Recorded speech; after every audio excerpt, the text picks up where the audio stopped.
CARY Vance, One Music Ave, here with Afrojack. How are you? What's up, Gary?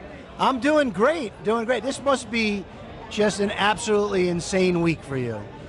It is, it is. I've been here since Sunday, and the first 3 days are like, oh, we have time. And then yesterday it just became an insanity madhouse. How do you manage to stay sane and stay fresh when you have to travel all over the place, do gigs every night? You just do it. So it's like instead of having a concept of what you're doing in your head, you don't. You just go in empty. So I walked in there and this lady came to greet me, super nice. Like, what are you doing? It's like, I have no idea. Like, they told me I have to be here, I have to talk to some people. Like, I like people, I have to talk about my song. I like my song. Like, okay, I'll figure it out. So from the moment you just like, you empty your frame of whatever it is that you're gonna do, life's good. Well, we appreciate coming here. Life's very good for you. You have a new song. Yes. Never Forget You. Yes. Let's talk about it, because the reaction here at Dance Radio in the US has been absolutely incredible. I'm very happy to hear that. So Paige Cavell on the vocals, she wrote the song already. Different chord progression, but like she had the vocal done. And the first time I heard it, I was like, I need this song. I need this song. And we should also sign the artist. This is one of the best voices I heard in years. Then I didn't know who she was, and then I figured, okay, maybe we cannot sign the artist, but at least can we do the song? Because the song is amazing. And she said yes, so I was very thankful for that. Then I made 8 versions, couldn't figure it out. I put it on hold for a month, tried it again, and then I figured it out together with Giorgio, who's someone I worked with a lot of records. I think you see his credits also on Titanium, for example. And then I had one of the new guys I signed, his name is Amel. He only does progressive music, he loves it. So I got him in to help me with the beats, and then we finished it, and that's how the whole song came about. There's actually a story to how the song came about. Now, you mentioned you heard it and you instantly knew. What? I didn't know. I don't know nothing. I'm not like Gedda that I can like, oh, this is a hit. I just like, I know what I love. And what made you love it? The emotion in her voice.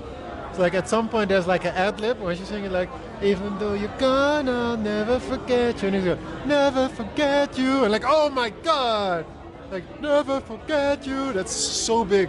So that's like my favorite moment in the whole song. And then the chords come in the extended mix. So big. I love it. Now, aside from what you're doing as Afrojack, yeah, there's Afro Oki. There's Afro-Oki, there's yeah. Afro Salto. There's Afro Salto, there's Capuchon. So it's interesting now, if you look at the scene, like saying the scene, the industry, 5 years ago, before COVID, everything was main stage. And 1, 2, 3, let's go, everybody effing jump, yada, yada, yada, hey ho. And that was like 50% of the entire business. And then 50% was tinier genres. And now it's like, main stage is like 15-20% maximum of the business, and 80% is other genres. So it feels like all the other genres evened out, which means they get a lot more, how you say, a lot more respect, a lot more people going to these parties. Like yesterday I went to see Leighton Jordani, Max Tyler. I'm working on a song with one of them, it's a secret. I went to see Patrick Mason, I8 Models at M2. I saw Dion there, which is great, so that's the hard techno side. Went to see Factory Town, who had like 3 different parties going on at the same time. Hung out with Eli Brown for a bit. And for me, it's just great to see that all these genres are finally getting the respect they deserve. Because you have to imagine, most of us mainstage DJs, we grew up as all-round DJs. I started out as a tech house DJ.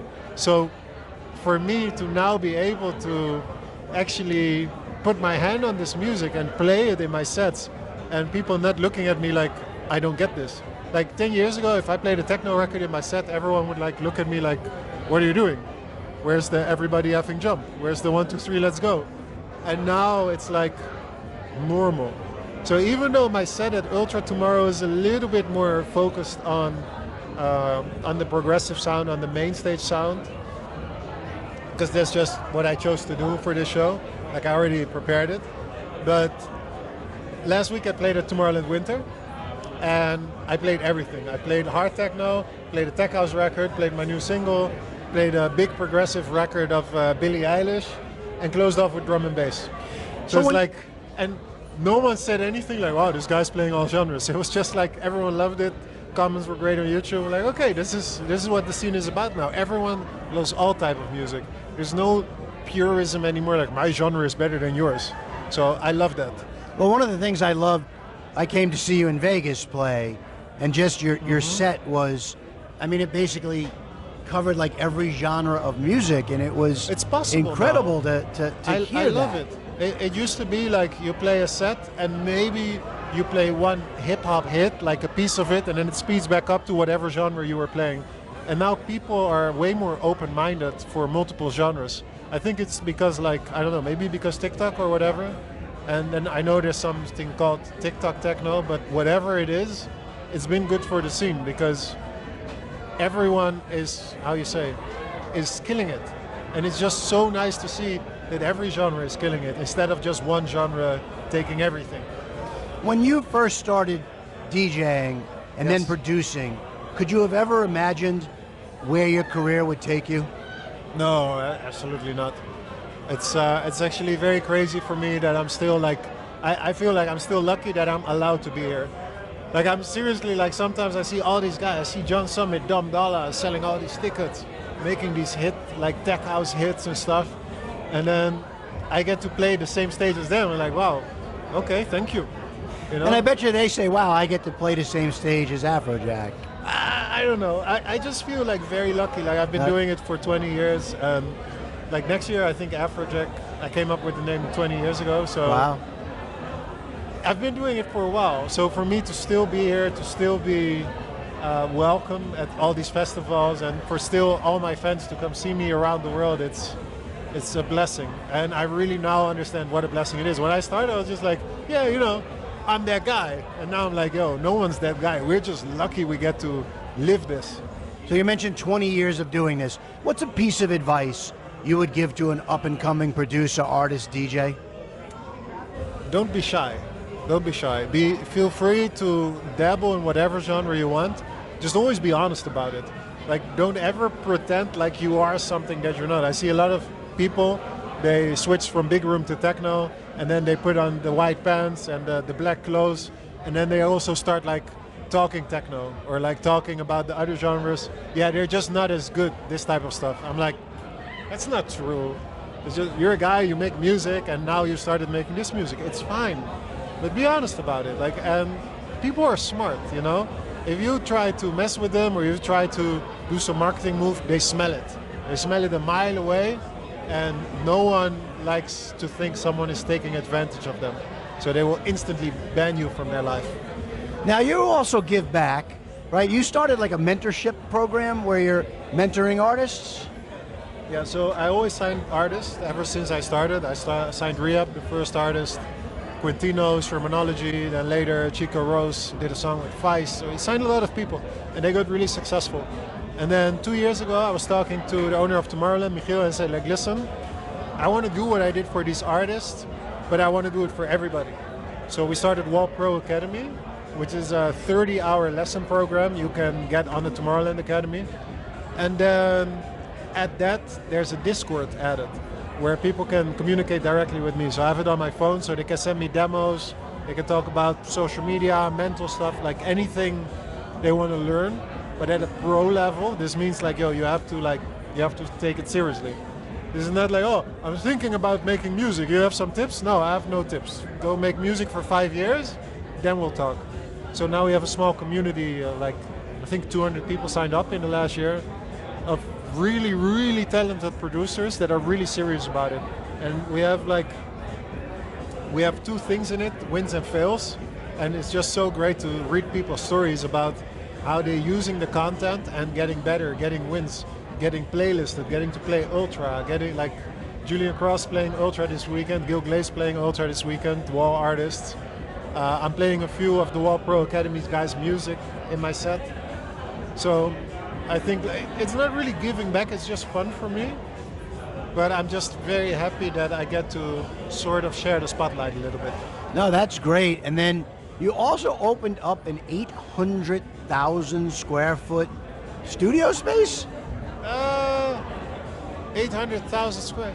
I don't know if it's that big. I think it's like 10,000. Oh, maybe I read it meters. wrong. Somebody, Maybe like somebody 100,000. sent me some. 100,000, I Okay, think. yeah. We built 9 studios, green screen room for recording, photo studio, and 12 bedrooms. It's kind of like an X-Men campus for DJs and producers. No, that's great. Now, aside from Never Forget You, is there any other song that you can talk about or would want to talk about, or we got to wait on that? So Never Forget You is the first one, but I have another one which is almost finished. I might play it at Ultra, I'm not sure yet. And yeah, I have a lot of I have so many like club collaborations. Project with Afrojack, doing a lot of records, a lot of shows with him this summer, Gregor Salto. So yeah, it's a good place for music. So before we let you go from One Music Ave, I'd like to do something what you called CARY's Quickies, Okay. where we give Afrojack fans a chance to get to know you a little better. Okay, let's go. Indoors or outdoors? Outdoors. Sunrise or sunset? Sunrise. Thick But or after like staying awake for a while. thick or thin? Thick. What are we talking about? Name some examples. Pizza? Thick. You can keep going. It will probably always be There thick. you go. Night out with friends or a quiet night in? These days, a quiet night in because there's too many night outs with friends. Sorry, guys. Call or text? Call. Sing or dance? Dance. See the future or change the past? Neither. Neither? No, I'm happy with the past and I'm happy with not knowing the future. Great. Dog or cat? Dog. You see my dog? Yes. Yeah. Oh, it's hard to compete with that. I saw Amelie Lens cat, but my dog, That's great. Take charge or follow orders? take charge. Boxers or briefs? Boxers. Carpool karaoke with Harry Styles or Taylor Swift? Someone else? Who would it be?